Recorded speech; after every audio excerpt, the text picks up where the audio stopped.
Hello everyone, स्वागत है आपका मेरे channel all is well in board exams में। और मुझे उम्मीद है आपको मेरे बनाए हुए वीडियोस पसंद आ रहे होंगे।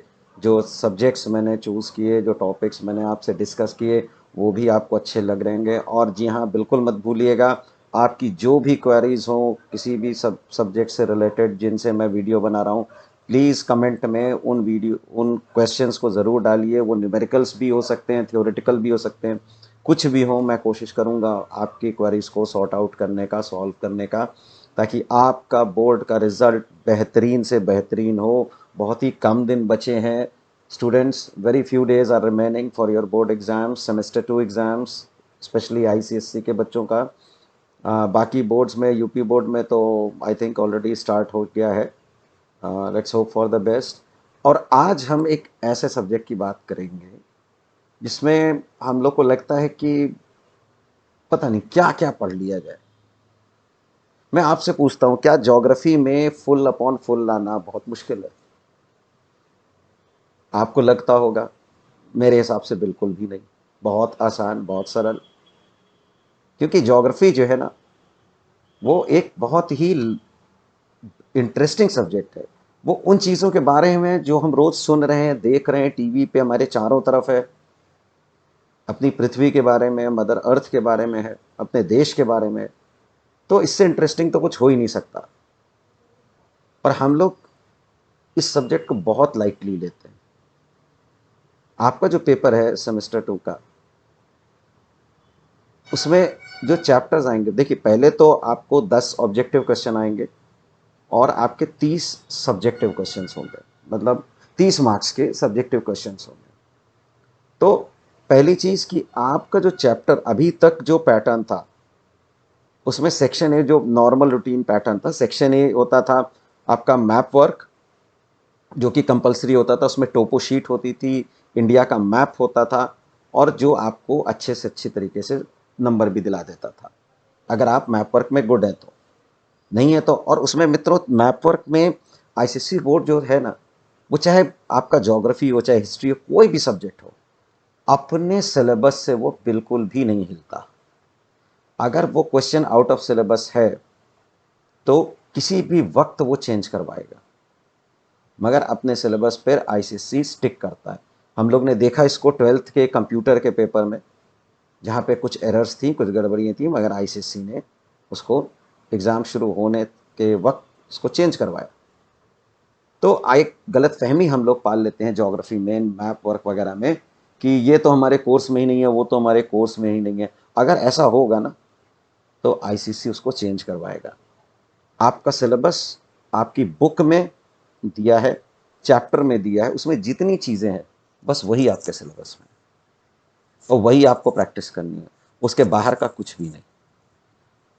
तो पहली चीज़, मैप, हमको लगता है इंडिया बहुत बड़ी है, सब कुछ कैसे पढ़ लें, कितनी सारी रिवर्स हैं, इतनी सिटीज़ हैं, इनके बारे में कैसे स्टडी करें? आपको सब कुछ नहीं पढ़ना है। पहली चीज़, ज्योग्राफी में ये गलती मत करिएगा। Stick to the syllabus. This is the rule, this is the mantra of ICSE, stick to the syllabus. इसके बाहर का कुछ मत जाइए। अगर कोई मॉडिफिकेशन है, कोई चेंजेस है, आईसीएसई आपको खुद कम्युनिकेट करेगा अपनी वेबसाइट के थ्रू, और वो हम लोग हैं, टीचर्स लोग हैं, जो आप तक उस मैसेज को पास ऑन कर देंगे कि इसमें आपको ये चेंज करने की ज़रूरत है। कुछ चैप्टर्स आपके ऐसे हैं जिनसे फुल क्वेश्चन आएगा। अब जैसे ट्रांसपोर्ट वाला चैप्टर ले लें, उसमें वाटरवेज है, रेलवेज है, रोडवेज है, एयरवेज है। बेसिकली यही तीन चार तरीके हैं जिससे ट्रांसपोर्टेशन वगैरह होता है।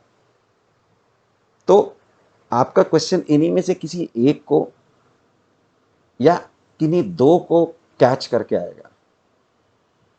चाहे वो पूरा पूरा 10 मार्क्स का रोडवेज पे आ जाए, चाहे वो 10 मार्क्स का रेलवेज पे आ जाए। एडवांटेजेस डिसएडवांटेजेस सबके पढ़ लीजिएगा, वो ज़रूर पूछे जाएंगे। और क्या खासियत है, ब्रॉड गेज क्या होता है, मीटर गेज, नैरो गेज क्या होता है इन रेलवेज, हमारा नेशनल हाईवेज क्या होते हैं, इस तरीके के क्वेश्चन। ये एक अच्छा चैप्टर है, और अभी तक आईसीएससी में मुझे 20-25 साल कम से कम हो रहा है पढ़ाते हुए इन आईसीएससी बोर्ड, और मैंने हर साल ट्रांसपोर्ट वाले चैप्टर से एक फुल क्वेश्चन आते देखा। मिनिमम एक फुल, इससे ज़्यादा भी आ सकता है। तो ये एक ईजी चैप्टर है। इसके अलावा आपका जो एग्रीकल्चर वाला पार्ट है उससे भी, तो आप आपको लग रहा होगा कि बोर्ड ने पैटर्न चेंज किया है। पेपर का पैटर्न तो चेंज हुआ है, मगर क्वेश्चन वही हैं जो पहले आते थे। उन्हीं को मार्किंग उनकी थोड़ी सी इधर उधर करके एडजस्ट किया जाएगा। तो आपके पास यदि 10 ईयर्स आपने खरीदा है तो क्वेश्चंस 10 ईयर्स वाले स्टडी करिए फॉर सब्जेक्टिव क्वेश्चंस। ये सारे पेपर्स के लिए मेरी आपको सलाह है, सीख है कि जो 10 ईयर्स में क्वेश्चन पूछे गए हैं उनको ज़रूर पढ़िएगा, क्योंकि वही एडजस्ट करके पेपर में आएंगे। तो अब आपके लिए बहुत आसान है। ज्योग्राफी में आई थिंक 4-5 से ज़्यादा चैप्टर है नहीं। आप 10 ईयर्स निकालिए, उसमें सेलेक्ट कर लीजिए ये क्वेश्चंस थे जो इनके अंतर्गत हैं। ट्रांसपोर्ट का क्वेश्चन देखिए किस तरीके का आया है, ठीक है। एग्रीकल्चर पे देखिए किस तरीके का आया है, और उन क्वेश्चंस को प्रैक्टिस कीजिए।